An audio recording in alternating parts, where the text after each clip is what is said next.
All right, welcome everybody to our meeting today.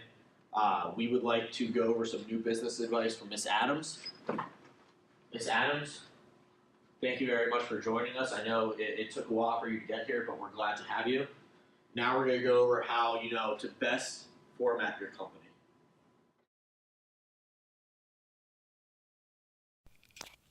Okay, Mrs. Adams, we will now go through what traits you will need to have to be a successful entrepreneur. The primary trait is cynicism. You should never believe data without scrutiny, and you should always try to avoid groupthink when it comes to these bigger meetings and the fact that you'll be working with your family. The next trait is insecurity. You should always think of the worst possible scenario and prepare for that scenario, as well as believe that there is multiple different companies and your competitors in general coming after you. Similarly, you should be ruthless. You should never wait for your competitor to make the first move, and you should always try to be ahead of the curve. You also should not have a soft spot for underperforming employees, even if they may be your family. Now we'll talk about who your customers are. Okay, Mrs. Adams, let's discuss who your customers will be. First, you want to conduct market research to determine who could be your potential customers. For you, we're looking at different firms that are starting up, and you would like to help them achieve certain levels of business stature. Then we need to discover their fears and passions. For companies that you'll be looking into, their passions could include starting and running a successful business, as well as generally just making money. The fears that they might have is bankruptcy and having a business that makes no impact at all. These are some serious fears and passions that you'll want to look into for whether or not they are optimal customers for you. The next thing that we'll have to look into is what services you'll be offering. The primary thing you'll be doing is consulting for these startup companies and helping them in any way that you see fit. The next thing that you'll be doing is offering financial advice wherever they need it, whether it be determining key investors or helping find associated manufacturing costs. Next, you'll want to discuss who will be needed to run your business. What you'll have to do is offer talent acquisition services, as this is a key way to differentiate yourself from other consulting firms.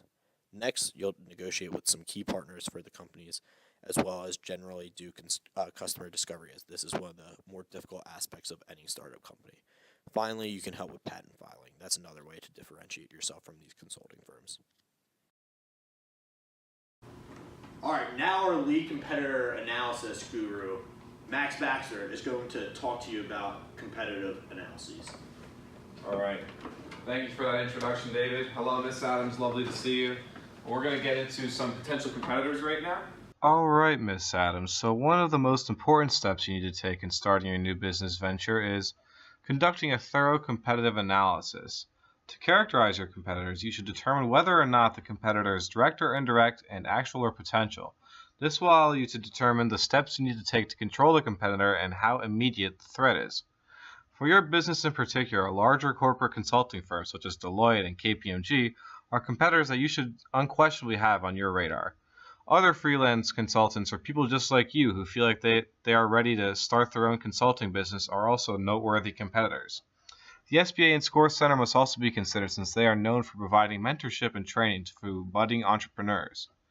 Another key element of starting your business is recognizing the factors that differentiate you from other people in your market. As a small business working with small businesses or entrepreneurs, you should be able to greatly focus on your consultees and develop a strong relationship. You are somewhat unique in that you will be focusing on assessing an entire business venture as opposed to one particular project in a larger business. The fact that you are a woman looking to work with women who will help you identify and connect with your customers. Your background in risk management is also unique and will help you separate yourself from the competition and identify relevant customers. Determining the right team is also vital to successfully starting your business. You want to ensure you have great team chemistry similar to Andre 3000 and Big Boy of Outkast, or Takeoff, Quavo, and Offset of Migos. You already know that they are working with family members, and there are pros and cons to this. While you can trust them and know how they operate, it can be hard to separate the family and work relationship, and it would also be incredibly difficult to fire one of them. Overall, when you are starting, you want to keep your team small and also bring in people that have skills that complement your own. For example, since you have a background in risk management, you won't need anybody else in risk management. All right, so now we're going to get into some potential risks with our risk analysis connoisseur, Tony, over here. Thanks, Max. Yeah, Hi, Miss Adams. Thanks for coming today. I want to talk to you about some risks that might face your new business. Okay, so while you build your business, there are some potential risks that might jeopardize the business or yourself. First, people might come after you with lawsuits for various reasons. You might have difficulty finding clients as a consulting startup with no reputation, really. You always have to be wary of your risk to go bankrupt. And finally, since you're working with family, you'll have to be really careful and try to keep the family and business parts of those relationships separate. So there are three basic things that you can do to avoid risk in general. First of all, you can listen to your gut, and if you think someone seems kind of crazy, then definitely don't do business with them or involve them with your business in any way. Next, obviously, in general, you want to just follow the law. And then finally, if you can develop a thorough quality system to make sure everything about your business is above board, then you can avoid a lot of potential harm to the business. So you can't completely eliminate risk, but there are a few things you can do to protect yourself from it. First, you're going to want to get insurance. Now, the type of insurance you'll need will depend on if you get an office space or if you work from home, but it's not something you can forego. Second, you want to make sure you're aware of any laws or regulations pertaining to the area of business you're working in, and you'll want to pay attention to whether these laws are changing or if there's any updates to them as the years go by. All right, now that we covered risks, Sam's going to come up and talk to us about office space. Sam? How's it going, Miss Adams? You look great today. Okay, Miss Adams. So obviously for a small business, we recommend not getting a full floor of an office building or anything like that. Our biggest recommendation is to use something that's called flex space or a virtual office. Basically, the way this service works is you pay for an office or a conference room as you need it. It gives you a space to work if you're meeting with clients or something like that. It can look a lot more professional than working out of your home or meeting in a public space. It's relatively inexpensive, and this company, the main company that we recommend, is called Regus. They have offices all over the country, so anywhere you are, if you're meeting with clients, you can book a conference room, use it. It's a very nice space. It'll definitely improve the quality of your meetings and impress your clients. Another option is if you're working from home. This is a great option, obviously very inexpensive. A few recommendations we have if you choose to do this is to get something that's called home office rider insurance. This is an inexpensive insurance that adds on to your pre-existing homeowner's insurance. This will protect your files and documents and things like that in your home office, and we strongly recommend this. Another recommendation we have is to separate your home life from your office life so that when you're working from home, you're free of distractions and you can keep your productivity high. And finally, we recommend getting a UPS mailbox instead of a post office box for your business letters. The difference here is a post office box. The address is P.O. Box, XYZ, 123, whatever. The UPS mailbox, the address will actually be the real address of the UPS store, and instead of P.O. Box, it'll say suite number, and that's a much more professional look. So it is really all about optics, but it can make a big difference. Recommendations for marketing your small business. We recommend using social media to do some advertising. Social media is really big, and you can get a lot of traction through these advertisements. And we also recommend to focus on metropolitan areas because these areas have strong startup cultures, and you can pick up a lot of clients through there. We also recommend possibly partnering with large firms. They can help you acquire customers, and eventually you can create these partnerships, and it could be very beneficial. And finally, I want to talk to you about the potential cost of your small business.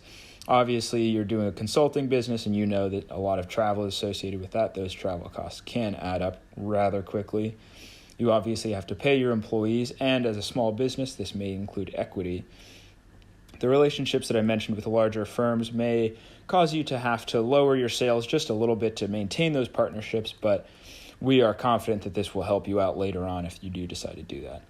And obviously, advertising campaigns, whether it's social media or anything else, can incur some costs for you, but these costs should pay out rather well if you advertise smartly.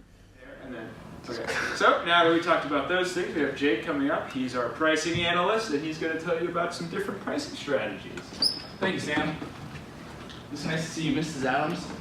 So what we're going to start off with here is some of the strategies that we're going to go with for the way you're going to price your business here. You may want to set a premium price above that of your competition to indicate a higher quality of service. You should end that price in the number 5, 7, or 9 because multiples of 10 are considered psychological hurdles. You should use partition pricing by setting the price for a base service and then charging extra for each additional service.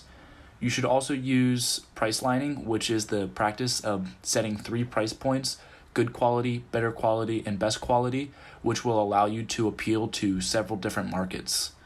There are 3 ways that you can compensate your employees using capital, revenue, or stock offerings.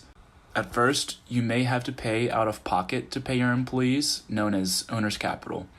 Once you are consistently making money from your clients, you will be able to pay employees using that revenue.